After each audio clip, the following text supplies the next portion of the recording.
Hello guys! Welcome to my channel, Simple Lotlot.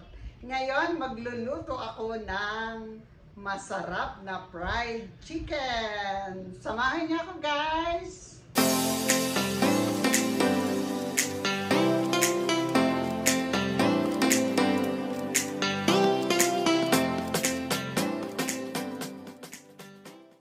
Ito ang aking mga ingredients. Bawang, sibuyas, pamintang durog, yung hindi naman masyadong durog guys, asin, patis, kalamansi, dahon ng laurel, at ang manok. Kalahati ng buong manok yan guys, bali iniwa ko sa dalawa. Isang parte ng breast, saka isang parte ng hita, at gagamit din ako ng tubig. Una kong gagawin, imamarinate lang natin ang ating manok.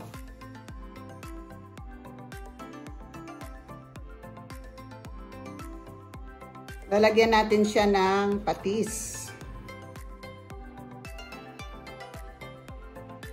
At kalamansi.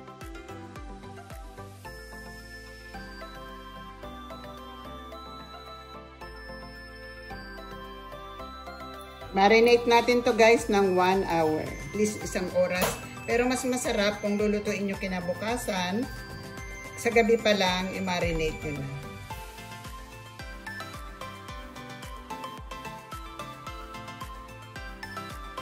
Yan, set aside ko muna. Ang susunod ko namang gagawin, papakuluan lang natin yung ating mga ingredients. Unahin ko na ang bawang.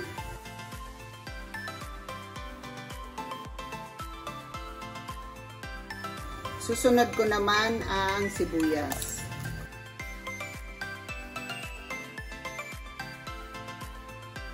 Ang ating laurel. Asin at paminta. Pakuluin lang natin ito. Then once na kumulo na, ilulubog natin yung ating manok. Takpan ko muna para mas mabilis kumulo. Ayan, kumukulo na. Ilalagay ko na ang ating chicken.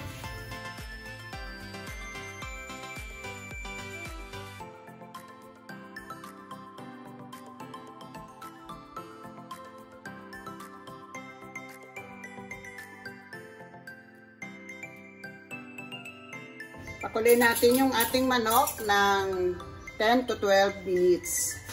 So, tatakpan ko muna at ilalagay ko lang sa medium heat yung ating apoy. After 12 minutes, sisilipin ko muna.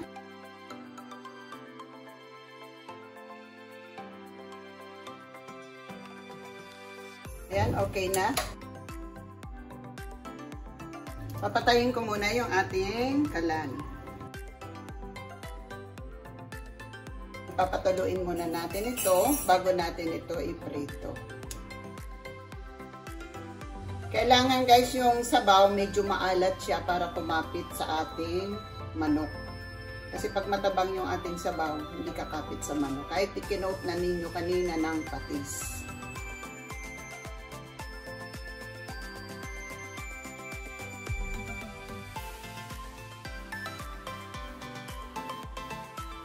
Ito na yung aking pinakuloang chicken. Binudburan ko lang ng konting asin. Atin na itong ipiprito. Nag-init na ako ng mantika at atin nang ipiprito ang ating manok.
Ang ginagawa ko niyan guys, para lalo siyang mamula-mula, iniwisikan ko siya ng tubig.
Ayan, ang ganda ng kulay ng aking fried chicken.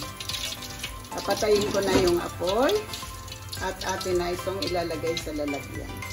Ito na ang aking fried chicken. Ayan, may katerno pang ketchup. Sana nagustuhan ninyo. Kung bago ka sa aking channel, don't forget to subscribe at pakipindot mo na rin ang bell button para updated ka sa aking mga videos. Sa mga nanonood ng aking mga videos, maraming salamat sa inyo. Advance Merry Christmas!